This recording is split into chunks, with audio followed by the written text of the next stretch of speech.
Like a mom, I gotta have the answers. Yeah. I can't tell people that I'm struggling, that my children can't see me crying. Sometimes my husband can't see me crying because I'm the one who they come to solve all the issues. I have to stay strong for them. I have to stay strong for them. That Superwoman is. What's up, everybody? It's Jordan. And it's Chrissy. And you are watching Baggage Claimed. Baggage Claimed is a community of forward-thinking individuals looking to build stronger relationships and our friendships through open and vulnerable conversations. Guys, take heed. Come. You've officially been claimed. We're so excited, guys. Yes. This is definitely going to be a special type of segment. Very special. What we got on the list. Listen, today's Mother's Day. It's Mother's We Day. get to celebrate the mamas. The mamas. Yes, we are celebrating the mamas. And speaking of mamas, didn't you get to witness something very special recently? You know what? I did. So I got a chance to witness a natural birth. I know, applause. Yes. Okay, so my brother had a baby. Of course, he didn't have the baby. But yes, it was a wonderful experience, honestly. So it was very scary, and mainly because with it being a natural birth, wow, I think the pain alone was just a part of the process that, for me, honestly, I could say I don't know that I was ready for. Like, I don't know that I myself, which do not have children, was ready for. And so, I mean, she definitely took it. You know, once she had that G style, right? Once she had the baby, it was like immediately after there was not even a remembrance whatsoever of any pain. And so, yeah, I don't know. It was just something magnificent to witness, just a mother being birthed, you know, with her child being birthed, a mother was born also. And so it's just such a special process. But it was mainly like that, the pain that mothers go through is just on the forefront of my mind. I don't even know. Like, I don't even know. My friend is why I'm glad I don't have to bear children. Yeah. But that just speaks to the fact of women being built just to give birth. And since we're talking about Mother's Day, we are usually celebrating mothers and whatever. And then the day after Mother's Day, it's like, oh, hey, Mom, it's time to go back to your regular duties, exactly. You know? And mothers go through things that nobody else can experience. No. And as people who aren't mothers, we just expect mothers to solve problems. We're like, oh, man, she can take it. She's built for it. Oh, that's just what we see mothers as. They always have the answer. They can make things better. They can make you happy when you're sad. They can come and fix a situation. Yes. Like, it's just things that mothers can do that. They can solve trigonometry. They can do Common Core math. Yeah. Like, if they don't know how, they can find out. But it's just all of these things, these expectations that we put on mothers. And it's like, man, like, we almost forget that they're human sometimes. They are human. Yes. Wow. So, oh my goodness. That's something for you. So, see, that's crazy because when I really think about it, I see around Mother's Day and things like that, a lot of the cards, they normally say Superwoman, my Superwoman. Yeah. And it's a badge of honor to be a Superwoman. But people use it so loosely, and we don't really even know what that connotation means. Right. So, like, when we say Superwoman, it's like, what type of expectation are we placing on mothers? And so, I don't know, it makes me really kind of think along the lines of what the true expectations for mothers are versus what's exceeding expectations, and how people can really get to, like, the women in particular, moms can kind of get into this mode where it's like they may place even higher expectations on themselves and, you know, forget that they are human, or that the only expectation for them should be that they're a mother that's in her truth, that's living out her truth. Yes. And so, you know, it makes me think about a book that I was reading. So I was reading a book by Shonda Rhimes, Year of Yes. Woo woo. And in the book, Shonda talks about how she was a part of the PTA and arranging projects and things like that to raise money and all that. So she was a part of that. And her child was told that her mom must make homemade cookies and cupcakes and bring them to this particular bake sale, right?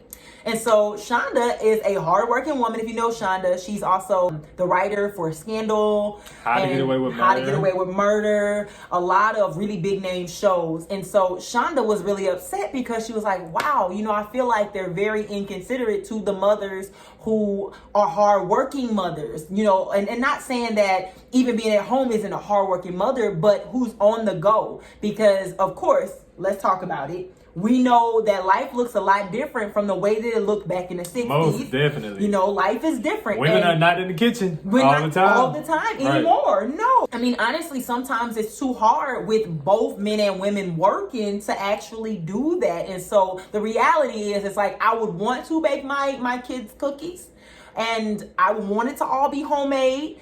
But this money that I'm going to be paying out to the bakery is going to have to do. And so, you know. The money that I went to make. Right. Thank you. I made the money. Listen. So isn't that, you know? Yeah. So Shonda goes on to talk about that. And she had me immediately kind of thinking about my mother. And because if it's Mother's Day, then the women in our lives who have been so influential to us are so important. And I think it's worth talking about. A lot of these things that we see today, even women wearing pants and women out there working, women entrepreneurs, this was unheard of back in the day. And so I really do appreciate and value that, you know, my mom was able to teach me from a perspective of, I'm just going to think futuristically and I want to prepare my daughter for that future that I believe in my heart of hearts is going to come, even if I can't see it. Yes, that's crazy. Yeah. And yeah, like my mom was definitely Superwoman because my dad worked a lot. And sometimes it was almost as if my mom was a single mom. So she would get off of work. She would have to get me from practice. She would have to get my sister. She would have to take me to another practice. It came a point she was like, okay, Jay, you got to do one thing. I'm tired. Wow. So she made me cut like track and all of that. And I stuck with choir.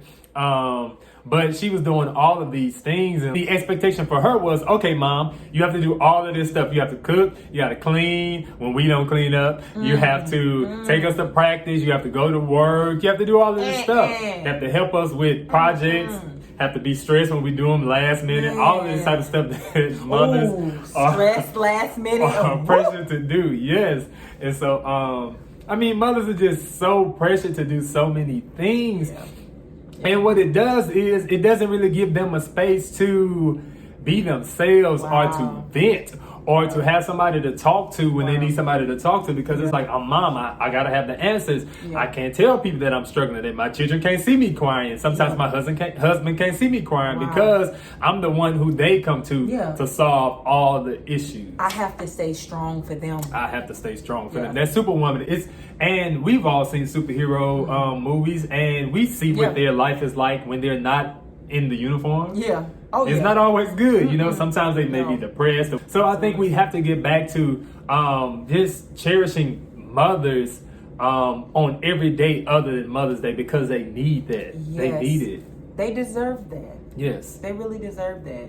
Wow. It makes me think when you were saying that about moms and their identities, because as you were talking kind of about how the moms can get lost in the everyday expectations, everyday duties that they may have for their children, and it's like they kind of take on so many different forms. It's like moms are chameleons, and they just sort of become whatever their environment is. They adapt to that. And so if it's their child, so now my child is loving soccer, and I'm a soccer mom. I am officially a soccer mom. Have you ever liked sports, Miss Tina? Never. Yes. But I'm a soccer mom because my baby's playing soccer. And then you probably become mom to some of the other kids who don't have a mom like you. And it's like, okay, here I am stepping into another role. Exactly. Like, man, women are always, mothers specifically, are always losing themselves to embody somebody else. Losing. That's exactly. Jeez. I think we should sit there for just a minute. Like, we should sit there for a minute, because I mean, this even still takes me back to Shonda, and I think you may be able to resonate with it a little bit if you've read Year of Yes, but just in general, because she's a writer for so many different high name shows. And to do that, it's like, where do you find the time to be a mom? Like, where do you just chisel out the time in your long schedule, to be present with your kids. And so, it's like, wow, or do you have to give up being this creative writer and well-known person? Like, do you have to stop your dream now because you had children? Wow. Is this the expectation now? Or is that what we have to do when we become kids? Where's that balance? Are we willing to accept as a society that there is some sort of balance for women in the workforce? I think, like, let's talk about it. Yes. It's like now we know somebody, and when she became a mother and a wife, she noticed that she kept giving herself and giving herself and giving herself, and life happened, and divorce came, and she realized that she didn't have a life because she had given so much to her kids and to her husband, and it was just like, man, who am I? And so she had to go through the process at the age of 40 plus of finding out, man, this is who I am, and this is who I desire to be. And no, I don't have to go to all of my kids' games. And when we found that out, it was just like, man, wow, that is so amazing. Like, that is so profound that a woman just have to step back and be like, man, you know what? I've given my all to everybody else, and now it's the time that I give to myself. And I do things for myself. Right. So that's just, it takes a different type of self-awareness to even get to that place. Like, wow. So that was refreshing. When I tell you, hearing that story, and I know exactly what you're talking about, Jordan, like, hearing that story, to me, if you see this woman, then you know that she's gorgeous, inside out, gorgeous. And a lot of the things that she talks about that she does, you'd be like, oh, well, do you really do that? So like, what? No, she's 40 plus, and it's like, no. And she's living it like, I'm 25, but like a mature, like real mature 25. But it's like, I'm living my life to the fullest because so I guess if there's any takeaway from that right there, it's not too late. It is not too late. And when you become a mother, you don't have to continuously like set these mile markers for yourself and say, oh my goodness, once I get past high school, then I'm going to start getting my life back. Right. Once my child goes into college or graduates from college, then freedom. You don't have to wait for those mile markers to come. So and also to the new mothers. So you don't have to build your life based on your child. Like you can start living your life as well, so that you don't get to that point to where you're 40 plus and it's like, okay, let me start my life. No, you can live your life right now. Yes. Like, live it.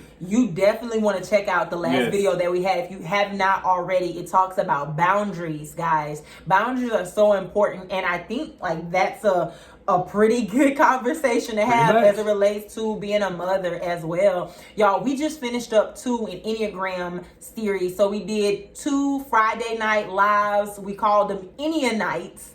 And so we started to kind of hone in on 1 through 9 of the Enneagram. All these different personality types and, their different characteristics. And we got to talking about the 2s. And so 2 is, of course, the helper. And so we know of a friend who's the helper. And so one of the characteristics of the helper on the Enneagram was that a lot of times they give out exactly what Jordan was saying.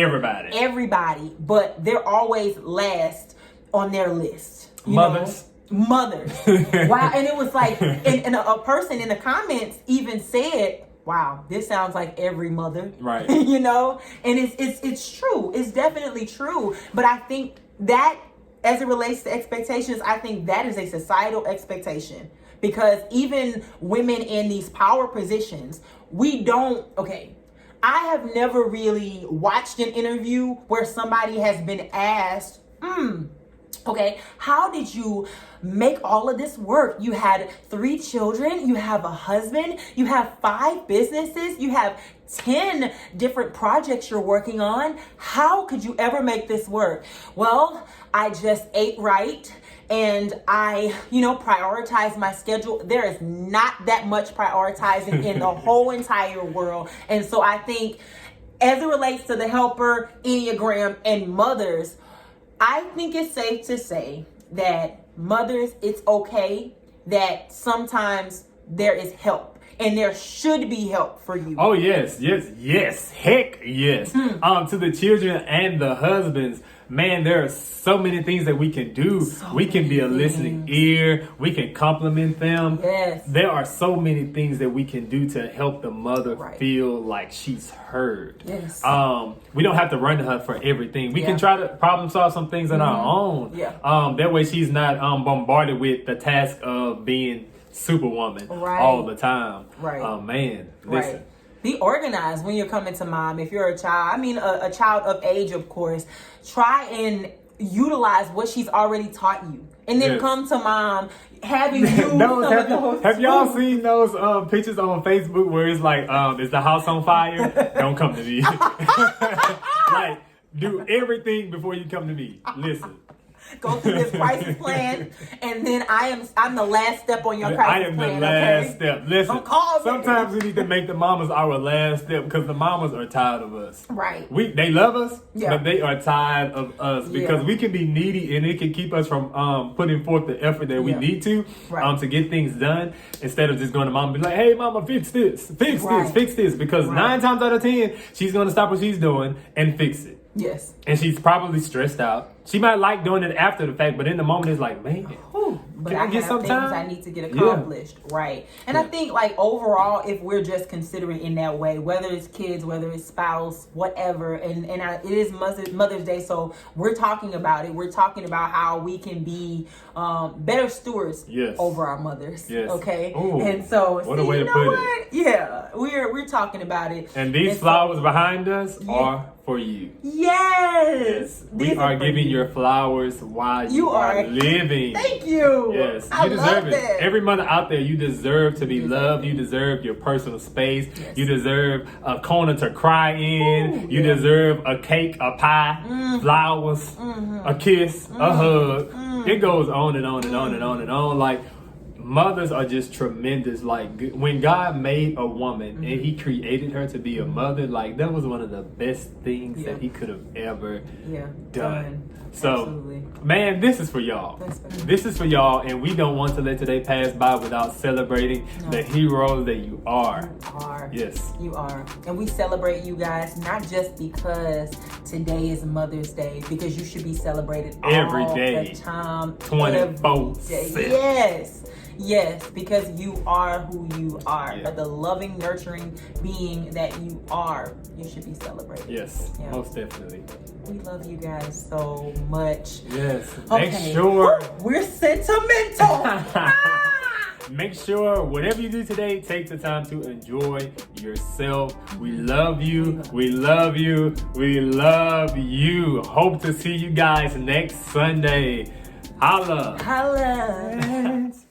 Hey, won't you hit that notification and let's stay connected, cause you don't wanna miss baggage claims.